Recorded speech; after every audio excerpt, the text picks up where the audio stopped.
Hello friends, आज हम देखेंगे मंत्रिपरिषद, प्रधानमंत्री और राष्ट्रपति के बारे में विभिन्न ऑब्जेक्टिव क्वेश्चंस हम देखने वाले हैं। तो शुरू करते हैं। पहला क्वेश्चन है, यथार्थ में कार्यपालिका की समस्त शक्तियां किसमें निहित होती हैं? यथार्थ में अर्थात वास्तविक रूप में कार्यपालिका की समस्त शक्तियां, समस्त सत्ता किसमें निहित होती है? ऑप्शन है मंत्रिपरिषद, ऑप्शन ब मंत्रिमंडल, ऑप्शन सी प्रधानमंत्री, ऑप्शन डी इनमें से सभी। तो यथार्थ में कार्यपालिका की समस्त सत्ता किस में निहित होती है? तो इसका सही उत्तर होगा मंत्रिपरिषद में। आगे देखिए, भारतीय केंद्रीय मंत्रिपरिषद की बैठक की अध्यक्षता कौन करता है? केंद्रीय मंत्रिपरिषद की बैठक की अध्यक्षता कौन करता है? ऑप्शन ए राष्ट्रपति, ऑप्शन बी उपराष्ट्रपति, ऑप्शन सी प्रधानमंत्री, ऑप्शन डी मंत्रिपरिषद के सदस्य बारी बारी से। तो केंद्रीय मंत्रिपरिषद की बैठक हम अच्छी तरह से जानते हैं, प्रधानमंत्री करता है। अगला है, मंत्रिपरिषद में से किसके प्रति प्रसाद पर्यंत पदासीन रहती है? ऑप्शन ए राष्ट्रपति, option B Lok Sabha, option C Rajya Sabha, option D प्रधानमंत्री। तो प्रसाद पर्यंत पदासीन रहती है लोकसभा के मंत्रिपरिषद। अगला देखिए, कौन व्यक्ति मंत्रिपरिषद का सदस्य हो सकता है? लोकसभा का सदस्य, राज्यसभा का सदस्य, संसद का सदस्य या कोई भी व्यक्ति? तो को संसद का सदस्य होना चाहिए, चाहे राज्यसभा का हो चाहे लोकसभा का हो। अगला है, सही उत्तर होगा सी। अगला है, क्या राज्यसभा में मनोनीत व्यक्ति मंत्रिपरिषद का सदस्य बन सकता है? क्या मनोनीत व्यक्ति मंत्रिपरिषद का सदस्य बन सकता है? हाँ। अगला है, मंत्रिपरिषद के सदस्यों को पद की गोपनीयता की शपथ कौन दिलाता है? ऑप्शन ए राष्ट्रपति, ऑप्शन बी उपराष्ट्रपति, ऑप्शन सी लोकसभा अध्यक्ष, ऑप्शन डी सर्वोच्च न्यायालय का मुख्य न्यायाधीश। सही उत्तर होगा राष्ट्रपति। अगला है, कोई व्यक्ति संसद के किसी भी सदन का सदस्य हुए बिना केंद्र में कितनी अवधि तक मंत्री रह सकता है? ऑप्शन ए 3 महीने, ऑप्शन बी 6 महीने, ऑप्शन सी 1 वर्ष, ऑप्शन डी जब तक प्रधानमंत्री चाहे। सही उत्तर होगा 6 महीने तक। अगला है, मंत्रिपरिषद में शामिल होते हैं। ऑप्शन ए राष्ट्रपति, उपराष्ट्रपति, प्रधानमंत्री, अन्य मंत्री, ऑप्शन बी राष्ट्रपति, प्रधानमंत्री, अन्य मंत्री, ऑप्शन सी उपराष्ट्रपति, प्रधानमंत्री, अन्य मंत्री, ऑप्शन डी प्रधानमंत्री एवं अन्य मंत्री। तो ऑप्शन सी सही होगा, प्रधानमंत्री एवं अन्य मंत्री। प्रधानमंत्री एवं अन्य मंत्रियों से मिलकर बनती है मंत्रिपरिषद। अगला देखिए, मंत्रिपरिषद में मंत्रियों की संख्या, मंत्रिपरिषद में मंत्रियों की संख्या मंत्रिमंडल के समान होती है, मंत्रिमंडल से कम होती है, मंत्रिमंडल से अधिक होती है, या इनमें से कोई नहीं? तो मंत्रिपरिषद में मंत्रिमंडल से अधिक संख्या होती है, क्योंकि मंत्रिपरिषद में उपमंत्री, राज्य मंत्री, कैबिनेट मंत्री, अन्य मंत्री, प्रधानमंत्री सब आ जाते हैं। अगला है, कैबिनेट में मंत्रिपरिषद में कितने स्तर के मंत्री होते हैं? तो मंत्रिपरिषद में 3 स्तर के मंत्री होते हैं, राज्य मंत्री, उपमंत्री, कैबिनेट मंत्री। अब हम आगे देखते हैं, भारत में मंत्रिपरिषद के अधिकतर सदस्य लिए जाते हैं। तो भारत में मंत्रिपरिषद के अधिकतर सदस्य लोकसभा, राज्यसभा, नौकरशाही से या अंतर्राज्यीय परिषद समिति से किससे लिए जाते हैं? तो भारत में मंत्रिपरिषद के अधिकतर सदस्य लोकसभा से लिए जाते हैं। मंत्रिमंडल का गठन कौन करता है? मंत्रिपरिषद सिर्फ केंद्रीय मंत्रीगण, केंद्रीय तथा राज्य मंत्रीगण या सभी मंत्री?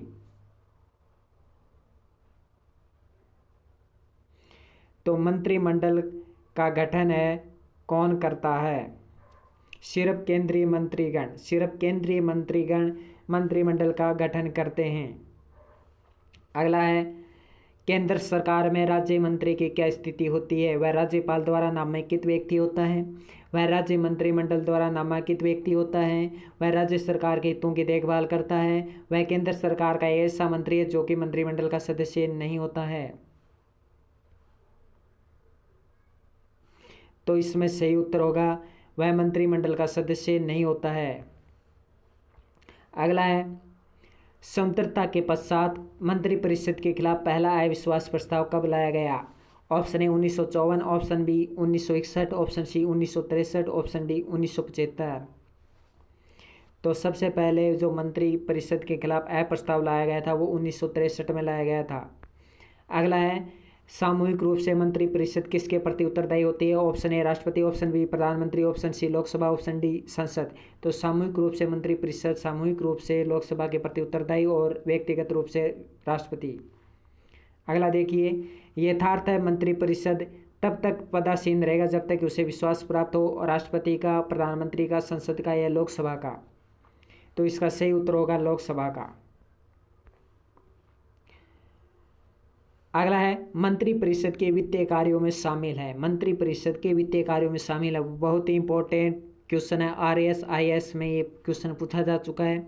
मंत्रिपरिषद के वित्तीय कार्यों में शामिल है बजट तैयार कर संसद में पेश करना, भारत के आकस्मिक निधि से व्यय किए गए जाने वाले व्यय को नियंत्रित करना, कोई विधेयक धन विधेयक है या अथवा नहीं ये प्रमाणित करना, समय समय पर वित्त आयोग की नियुक्ति करना।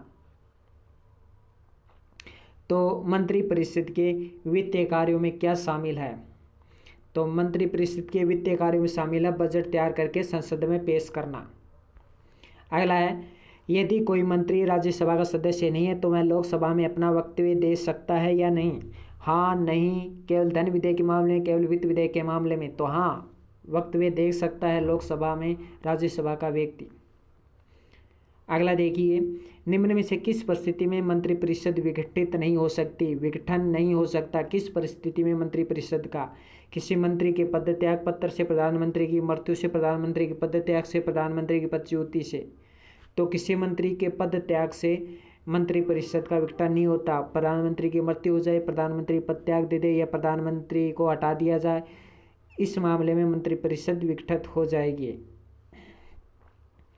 अगला है, मंत्रिपरिषद से पद त्याग करने के लिए मंत्री किसे अपना पद त्याग देता है? राष्ट्रपति, उपराष्ट्रपति, प्रधानमंत्री, लोकसभा अध्यक्ष। तो मंत्रिपरिषद से मंत्री अपना पद त्याग देना चाहिए, राष्ट्रपति को देता है। अगला देखिए, संघीय मंत्रिपरिषद में सदस्यों की अधिकतम संख्या कितनी हो सकती है? राज्यसभा की कुल सदस्य का 15, लोकसभा की कुल सदस्य का 15, संसद की कुल सदस्य का 15 या कोई प्रतिबंध नहीं। तो इसमें सी उत्तर होगा, संसद की कुल सदस्य का 15% होना चाहिए। अगला देखिए, राजनीतिक शब्दावली में शून्यकाल का अर्थ है। तो राजनीतिक शब्दावली में शून्यकाल का अर्थ है जब, शून्यकाल का अर्थ है वह दिन जब संसद में कोई निर्णय कार्य नहीं हो। ऑप्शन बी निलंबित प्रस्ताव, ऑप्शन सी स्थान काल, ऑप्शन डी प्रश्न उत्तर सत्र। तो शून्यकाल का अर्थ होता है प्रश्न उत्तर सत्र, और ये 12 से 1 बजे के बीच में होता है। जितने प्रश्न करने हैं, जितने उत्तर देने हैं वो 12 से 1 बजे के बीच के मध्य हो जाता है। अगला, भारतीय गणराज्य में वास्तविक कार्यकारी प्राधिकार निम्न में से किसके पास है? ऑप्शन ए प्रधानमंत्री, ऑप्शन बी राष्ट्रपति, ऑप्शन सी नौकरशाही, ऑप्शन डी मंत्रिपरिषद। तो भारतीय गणराज्य में वास्तविक कार्यकारी प्राधिकार मंत्रिपरिषद के पास है, क्योंकि विभिन्न वास्तविक कार्य हैं वो मंत्रिपरिषद करता है। और वैसे भी मंत्रिपरिषद में प्रधानमंत्री शामिल है ही। मंत्रिपरिषद उपयुक्त उत्तर होगा।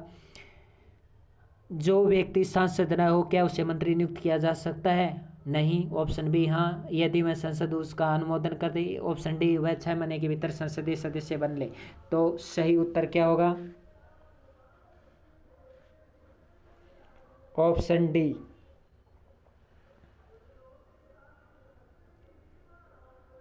क्योंकि इसमें दे रखा है जो व्यक्ति सांसद ना हो। अगर ये लाइन ना होकर ये होता क्या किसी मंत्री को नियुक्त किया जा सकता है, तो सिर्फ सीधा उत्तर होता हाँ।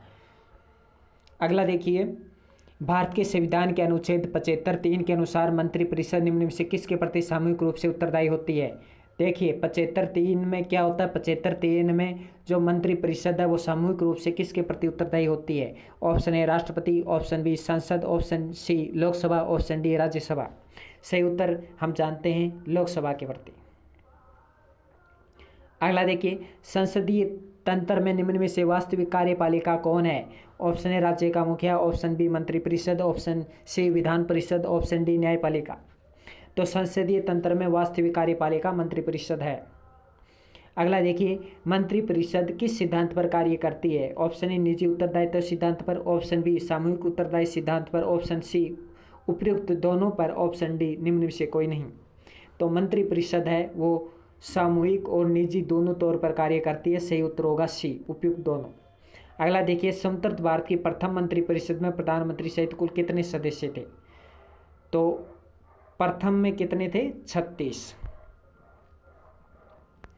प्रधानमंत्री सहित। अगला, स्वतंत्र भारत की प्रथम मंत्रिपरिषद में शामिल एकमात्र महिला मंत्री कौन थी? स्वतंत्र भारत की प्रथम मंत्रिपरिषद में शामिल एकमात्र महिला मंत्री कौन थी? Option A Vijay Lakshmi Pandit, option B Sucheta Kripalani, option C Sarojini Naidu, option D Rajkumari Amrit Kaur. तो सही उत्तर होगा राजकुमारी अमृत कौर।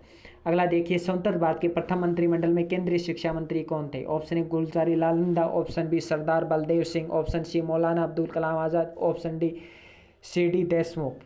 तो इस क्वेश्चन में के उत्तर में मैं थोड़ा कन्फ्यूज हूँ, या तो गुलजारी लाल नंदा होगा या सी.डी. देशमुख होगा। इसमें मैं कन्फ्यूज हूँ, तो इसका उत्तर आप खुद सर्च करें या कमेंट बॉक्स में मुझे भी बताएं, क्योंकि प्रत्येक क्वेश्चन में हर कोई परफेक्ट नहीं होता। आप देखिए, चिन्ह पहले से ही लगाए हुए हैं, फिर भी हम देख लेते हैं। राज्य के लोकायुक्त की नियुक्ति कौन करता है? तो राज्य के लोकायुक्त की नियुक्ति राज्यपाल करता है। जैसा कि मैंने बताया, प्रधानमंत्री, मंत्रिपरिषद, राज्यपाल, राष्ट्रपति, सभी से क्वेश्चन देखेंगे। तो अब राज्यपाल से देख लेते हैं। तो राज्य के लोकायुक्त की नियुक्ति कौन करता है? राष्ट्रपति, राज्यपाल, मुख्यमंत्री, प्रधानमंत्री। तो राज्यपाल करता है। अगला देखिए, वर्तमान में कितने राज्यों में द्विसदनात्मक विधानमंडल हैं? 2 सदन वाले विधानमंडल हैं, यानी विधान परिषद भी है और विधानमंडल भी है। कितने राज्यों में विधान परिषद भी है और विधानमंडल भी है? तो 7 राज्यों में। आगे देखिए नोट में लिख रखा है कि 7 राज्यों में। वे 7 राज्य कौन कौन से हैं जहाँ पे विधानमंडल और विधान परिषद भी है? तो देखिए, यूपी, जम्मू कश्मीर, उत्तर प्रदेश, जम्मू कश्मीर, महाराष्ट्र, कर्नाटक, बिहार, आंध्र प्रदेश, तेलंगाना। यहाँ पर द्विसदनात्मक हैं, यानी विधान परिषद भी है और विधानमंडल भी है। शेष राज्यों में 1 सदन है, यानी विधानमंडल है।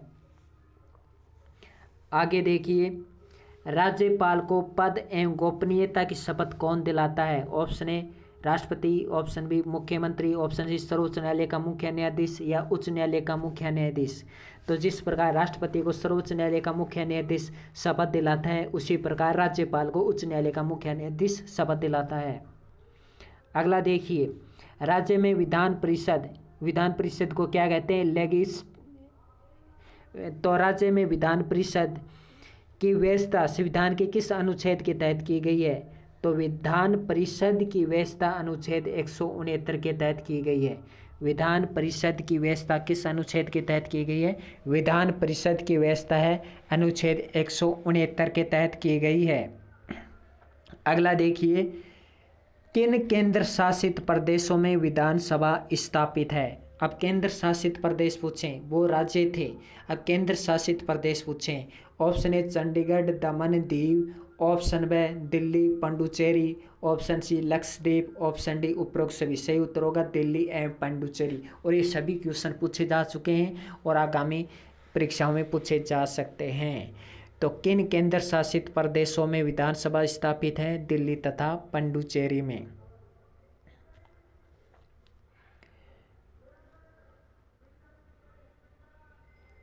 अब देखते हैं, मंत्रिपरिषद का एक छोटा सा भाग क्या कहलाता है? Option A cabinet, option B मंत्रिमंडल, ऑप्शन सी उपरोक्त दोनों, ऑप्शन डी बी सही ए गलत।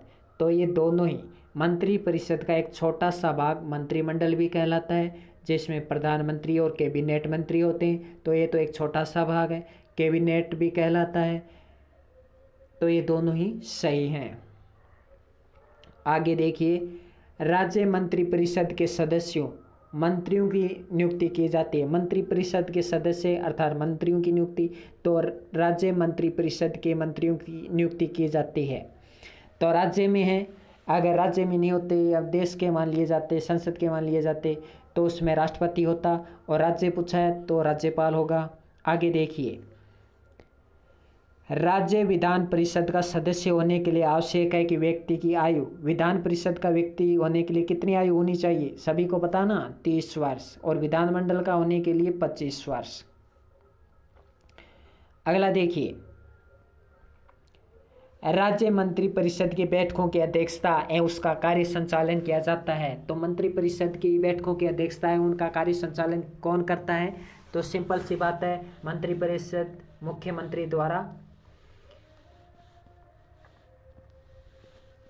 आगे देखिए, राज्यपाल की नियुक्ति संविधान के किस अनुच्छेद में, तो अनुच्छेद 155 के तहत, अनुच्छेद 155 के तहत राज्यपाल की नियुक्ति की जाती है। अगला देखिए, मंत्रिमंडल सचिवालय का राजनीतिक प्रमुख होता है। तो मंत्रिमंडल सचिवालय का राजनीतिक प्रमुख कौन होता है, मुख्यमंत्री होता है। मंत्रिमंडल सचिवालय का राजनीतिक प्रमुख मुख्यमंत्री होता है। अगला देखिए, राज्यपाल एवं मंत्री परिषद के बीच सेतु का कार्य कौन करता है, मुख्यमंत्री करता है।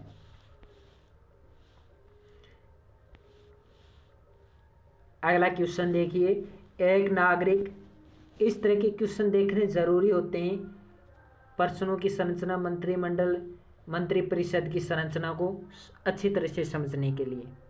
तो देखते हैं, एक नागरिक जिसे भारत के सर्वोच्च न्यायालय के चुनाव लड़ने के अयोग्य घोषित किया, यानी जिसे न्यायालय के चुनाव लड़ने के, सर्वोच्च न्यायालय ने चुनाव लड़ने के अयोग्य घोषित किया, सर्वोच्च न्यायालय ने कहा कि ये चुनाव लड़ने के अयोग्य है, तथापि किसे राज्य के राज्यपाल ने मुख्यमंत्री के पद पर नियुक्त किया था, उस मुख्यमंत्री, राज्यपाल और राज्य का नाम बताइए।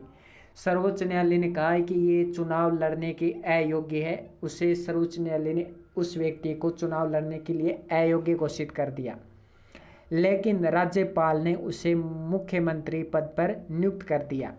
आपको बताना है कि कौन वो राज्यपाल है जिसने उस मुख्यमंत्री को नियुक्त किया, अर्थात हालांकि सर्वोच्च न्यायालय ने मना कर दिया था चुनाव लड़ने के लिए, फिर भी राज्यपाल ने उसे नियुक्त किया। बताइए कौन है वो, तो वो है जयललिता।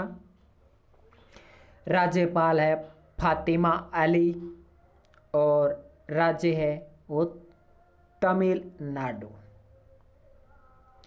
तो ये क्वेश्चन है आरएएस में पूछा जा चुका है। मैंने पहले ही कहा था आरएएस, आईएएस, पटवार, रेलवे एग्जाम्स, रेट और राजस्थान पुलिस सभी के क्वेश्चन में इंक्लूड करूंगा इसमें। भारतीय संविधान के अनुसार किसी राज्य विधानमंडल में शामिल है, तो विधानमंडल में कौन कौन शामिल है, सभी को पता है, राज्यपाल, विधानसभा, विधान परिषद। अगला देखिए, यदि विधानसभा के किसी सदस्य की अयोग्यता को पर कोई प्रश्न उठाता है, यदि विधानसभा के किसी सदस्य की अयोग्यता का कोई प्रश्न उठाता, कोई कहता है कि ये सदस्य अयोग्य है विधानसभा में बैठने के लिए, तो क्या होगा, विषय राष्ट्रपति को भेजा जाएगा? नहीं। विषय राष्ट्रपति को क्यों भेजा जाएगा? राज्य की बात हो रही है, विधान परिषद की बात हो रही है, तो विषय राष्ट्रपति को क्यों भेजा जाएगा, राज्यपाल को भेजा जाएगा। निर्वाचन आयोग तो निर्वाचन संबंधित काम देखेगा ना, इस मामले में क्यों पड़ेगा। अगला देखिए, राजस्थान राज्य में प्रस्तावित विधान परिषद में कितने सदस्य होंगे, तो विधान परिषद में कितने सदस्य होंगे, राजस्थान राज्य के लिए पूछा है 66 सदस्य।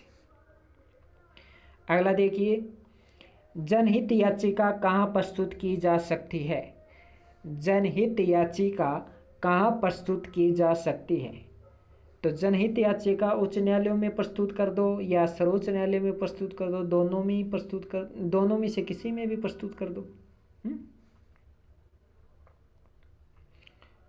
ऑप्शन आएगी उच्च न्यायालय में, ऑप्शन बी आए सर्वोच्च न्यायालय में, ऑप्शन सी आए दोनों में, या ऑप्शन डी आए दोनों में नहीं, तो सी ऑप्शन करेंगे हम, दोनों में कर सकते हैं। अगला देखिए, भारत में उच्च न्यायालय के न्यायाधीश को पद की शपथ कौन दिलाता है, बहुत ही आसान है।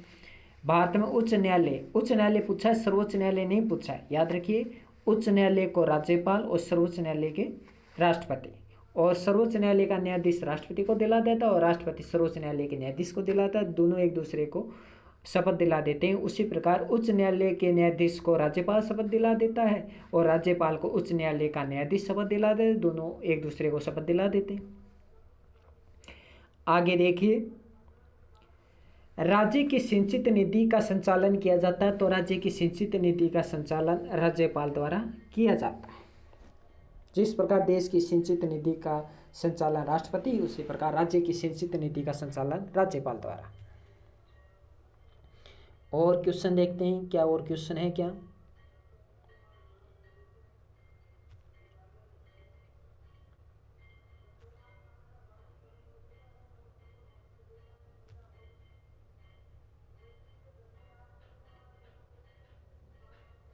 आगे देखिए, निम्न में से सही कथन का चयन कीजिए। उप प्रधानमंत्री की नियुक्ति केवल व्याख्यात्मक है और ऐसी व्याख्या उसे प्रधानमंत्री की कोई शक्ति प्रदान नहीं करती। ऑप्शन बी देखिए, 1990 में देवीलाल द्वारा उप प्रधानमंत्री की शपथ को इस आधार पर चुनौती दी गई कि यह असंवैधानिक है। तो सही उत्तर क्या होगा? दोनों ही सही हैं विकल्प। अगला देखिए, मंत्रिपरिषद व्यक्तिगत रूप से राष्ट्रपति के प्रति उत्तरदायी होता है, जिसका उल्लेख भारतीय संविधान के अनुच्छेद किस में है? अनुच्छेद 75 में, 78 में, 76 में या 79 में? तो बताइए किस में उल्लेख है ये? तो इसका उत्तर क्या हो सकता है? मुझे भी थोड़ा डाउट है। 78 तो नहीं होना चाहिए, क्योंकि ये तो प्रधानमंत्री राष्ट्रपति को सलाह वगैरह देता है। 76 तो नहीं हो सकता। सही उत्तर अनुच्छेद 75 होगा। आगे देखिए, केंद्र सरकार की उच्च कार्यकारिणी है, तो केंद्र सरकार की उच्च कार्यकारिणी है। Option A Lok Sabha, option B संसद, ऑप्शन सी मंत्रिपरिषद, ऑप्शन डी मंत्रिमंडल। तो सही उत्तर है मंत्रिपरिषद। आगे देखिए, मंत्रिपरिषद में सभी आ जाते हैं, मंत्रिमंडल, मंत्रिपरिषद।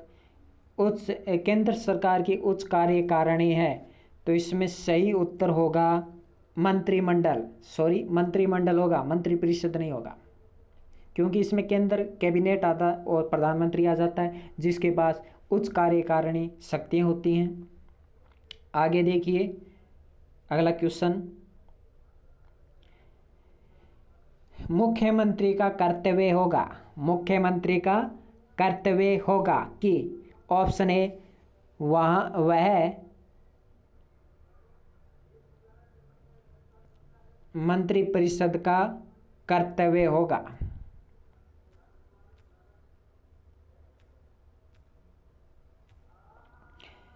कि वह मंत्रिपरिषद द्वारा राज्य के प्रशासन से संबंधित मामलों के लिए दिए गए सभी निर्णय तथा विधायनों के प्रस्तावों के बारे में राज्यपाल को सूचित करे।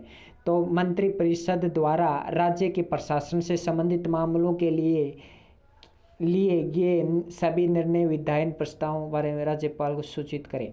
कहने का मतलब है कि मंत्रिपरिषद है वो अपने सभी निर्णय और जितने भी सभी निर्णय हैं, जो भी मामले हैं, जो भी प्रस्ताव हैं, वो राज्यपाल को उन प्रस्ताव, मामलों एवं निर्णयों के बारे में सूचित करे। तो ये बात तो सही है, मंत्रिपरिषद राज्यपाल को सूचित करती है। अगला है बी, यदि राज्यपाल चाहे तो मंत्रिपरिषद के समक्ष ऐसे मामलों को विचारक रखे जिस पर निर्णय तो किसी मंत्री द्वारा लिया जाना है, लेकिन जिस पर मंत्रिपरिषद में विचार नहीं किया है। तो ऐसे भी प्रस्ताव राज्यपाल मंत्रिपरिषद के सामने रख सकती है जो कि निर्णय मंत्री द्वारा लिए गए हैं, लेकिन मंत्रिपरिषद में उस पर विचार नहीं गया, यानी मंत्री द्वारा लिए गए ऐसे निर्णय जो मंत्रिपरिषद में विचार नहीं किए गए हैं, ऐसे मामले राज्यपाल चाहे तो मंत्रिपरिषद के समक्ष रख सकती है। तो सही उत्तर है ये भी। बहुत ही इंपॉर्टेंट क्वेश्चन है, बहुत सारे क्वेश्चन बन जाते हैं इनसे, ध्यान से देखिए। राज्यपाल द्वारा राज्य के प्रशासन से संबंधित मामलों अथवा विधायक प्रस्ताव के बारे में मांगे जाने पर सूचना प्रदान करना। तो ये भी सही है। राज्यपाल अगर विधायक प्रस्तावों के बारे में या प्रशासन से संबंधित मामलों पर अगर कोई सूचना मांगता है तो मंत्रिपरिषद उसे देता है। ऑप्शन बी फिर से समझिए एक बार कि राज्यपाल चाहे तो मंत्रिपरिषद के समक्ष ऐसे भी प्रस्ताव रख सकता है जो मंत्री ने लिया है और मंत्रिपरिषद में विचार नहीं किया गया है। तो वही बात जो मैंने पहले कही थी। आगे देखिए, मंत्रिमंडल शब्द को संविधान के किस अनुच्छेद में व्याख्यात किया गया है? तो मंत्रिमंडल शब्द को अनुच्छेद 352 में बताया गया है। 352 में मंत्रिमंडल शब्द का उल्लेख मिलता है। 352 में, न 77 में मिलता है, न 75 में मिलता है, न ही 356 में मिलता है, बल्कि 352 में मिलता है। और 352 में एक आपातकाल भी लगता है और 352 में मंत्रिमंडल शब्द का प्रयोग भी है। कौन सा आपातकाल लगता है 352 में? ज़रा आप मुझे कमेंट बॉक्स में बताएंगे। 356 में राष्ट्रपति शासन लगता है, 360 में वित्तीय शासन लगता है। तो बताइए 352 में कौन सा लगेगा? अब हम और देखते हैं, बहुत सारे क्वेश्चन हमने देखे हैं और कुछ और भी क्वेश्चन देखते हैं। अगला देखिए, राजस्थान राज्य के प्रथम मुख्यमंत्री कौन थे? मोहनलाल सुखाड़िया, हीरालाल शास्त्री, शिवचरण माथुर, हरिदेव जोशी। तो प्रथम मुख्यमंत्री कौन थे? मोहनलाल सुखाड़िया थे क्या? हीरालाल शास्त्री थे क्या? कौन थे? इसका उत्तर आपको कमेंट बॉक्स में बताना है। अगला, मुख्यमंत्री अपना त्याग पत्र किसे सौंपता है? राष्ट्रपति को, राज्यपाल को? सही उत्तर होगा राज्यपाल को। मुख्यमंत्री का कार्य नहीं है, बहुत ही इंपॉर्टेंट क्वेश्चन है ये, कि मुख्यमंत्री का कौन सा कार्य नहीं है? मंत्रिपरिषद का निर्माण करना, ये तो है। शासन के विभागों में समन्वय, ये भी है। मंत्रियों में कार्यों में बंटवारा, ये भी है। उपरोक्त सभी। अगला देखिए, मंत्रिपरिषद के सदस्य किसके द्वारा नियुक्त किए जाते हैं? तो मंत्रिपरिषद के सदस्य राज्यपाल द्वारा, मुख्यमंत्री के कहने पर। मुख्यमंत्री होता है, बताइए, निर्वाचित, नियुक्त, मनोनीत या अंशतः निर्वाचित? तो नियुक्त होता है। राज्यपाल नियुक्त करता है मुख्यमंत्री को। ओके। आगे, मंत्री कितने प्रकार के होते हैं? मंत्री तो 3 प्रकार के होते हैं, कैबिनेट मंत्री, राज्य मंत्री, उपमंत्री। संसदीय सचिव को शपथ कौन दिलाता है? तो संसदीय सचिव को शपथ कौन दिलाता है? राज्यपाल। अगला है, राजस्थान के सर्वाधिक कम अवधि के मुख्यमंत्री कौन थे? तो इसका उत्तर मुझे नहीं पता, आगे चलते हैं। संसदीय सचिव को शपथ कौन दिलाता है? इसका उत्तर मैं आपको कमेंट बॉक्स में दे दूंगा, ठीक है ना। इसका उत्तर मैं आपको कमेंट बॉक्स में बता दूंगा। जहाँ तक मुझे लगता है राज्यपाल मुख्यमंत्री में से एक होगा, मैं थोड़ा डाउट है मुझे इसमें। इसका उत्तर मैं आपको कमेंट बॉक्स में बताऊंगा। मैं आपको गलत उत्तर नहीं बताऊंगा, अगर मुझे नहीं पता तो मैं आपको नहीं बताऊंगा। राजस्थान के प्रथम लोकतांत्रिक निर्वाचित मुख्यमंत्री कौन थे? टीकाराम पालीवाल। राजस्थान के एकमात्र अल्पसंख्यक मुख्यमंत्री कौन थे? इसका मुझे नहीं पता और ये आज क्वेश्चन इंपॉर्टेंट भी नहीं है। वर्तमान में राजस्थान के मुख्यमंत्री कौन थे? ये IAS में पूछा गया है क्वेश्चन, IAS वालों को पता होगा।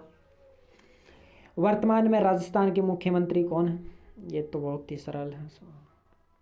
आगे, राज्य की प्रथम महिला मुख्यमंत्री कौन थी? प्रथम मुख्यमंत्री कौन थी महिला? वसुंधरा राजे, प्रभा राव, सरोजिनी नायडू, मार्गरेट अल्वा, कौन थी राज्य की प्रथम महिला मुख्यमंत्री? सरोजिनी नायडू, फिर वसुंधरा राजे। मुख्यमंत्री अपना त्याग पत्र किसे सौंपता है? राज्यपाल को। राजस्थान में संसदीय संविधान व्यवस्था की शुरुआत कब की गई थी? इसका उत्तर मुझे नहीं पता। राज्य मंत्रिपरिषद में मंत्रियों की संख्या कितनी हो सकती है? वही बात, 15% विधानसभा की। तो मुझे लगता है सभी क्वेश्चन हो गए हैं और बहुत ही इम्पोर्टेंट क्वेश्चन थे। प्रथम मुख्यमंत्री कौन था या सर्वाधिक अवधि तक कौन रहा, इस तरह के क्वेश्चन मुझे नहीं पता। जो स्वतंत्रता के समय के पर क्वेश्चन है वो मुझे नहीं पता। बाकी कार्य क्या क्या हैं, क्या क्या अधिकार हैं, ये सभी मैंने क्वेश्चन बताए हैं आपको, इनके उत्तर बताए हैं। ये हो चुका है।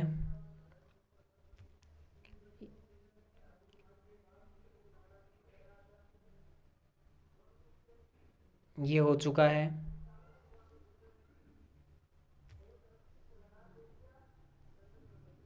ये हो चुके हैं।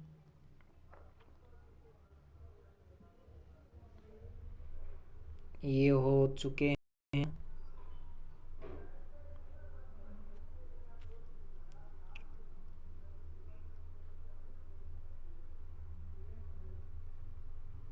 अब हम ये देखते हैं। तो मंत्री परिषद में निम्न में से कौन शामिल नहीं रहता? कैबिनेट मंत्री, राज्य मंत्री, उप मंत्री, संसदीय सचिव नहीं रहता। मंत्रिमंडल में व्यवस्था कैसे है? कैबिनेट मंत्री, फिर राज्य मंत्री, फिर उप मंत्री। देखिए ये ए ऑप्शन। मंत्री परिषद व्यक्ति रूप से राष्ट्रपति के प्रति। आगे देखिए, संघीय मंत्री परिषद के मंत्री होते हैं, केवल लोकसभा के प्रति होते हैं। आगे देखिए, भारत में किसी सदन का सदस्य हुए बिना व्यक्ति 6 माह तक। आगे देखते हैं, राज्य भारत में वह मंत्री जो संसद के दोनों सदनों में किसी सदन का सदस्य नहीं, उसे मंत्री के पद से नियुक्त होना पड़ता है 6 माह। अगला है, भारतीय संसद में से निम्न में से प्रावधानों में से कौन सा प्रावधान मंत्री परिषद की नियुक्ति और पदच्युति को विवेचित करता है? तो मंत्री परिषद की नियुक्ति और पदच्युति को अनुच्छेद 74 होगा, क्योंकि 75 तो प्रधानमंत्री के द्वारा नियुक्त करना। अगला है 75 74 मंत्रिपरिषद संबंधित हैं। संघीय मंत्रिपरिषद अपने आचरण के लिए किसके प्रति उत्तरदायी होती है? लोकसभा के लिए। अगला मंत्रिपरिषद है, तो मंत्रिपरिषद कैबिनेट से छोटा निकाय है, बड़ा निकाय है? बिल्कुल समान निकाय है, तो मंत्रिपरिषद तो कैबिनेट से बड़ा निकाय होगा ना।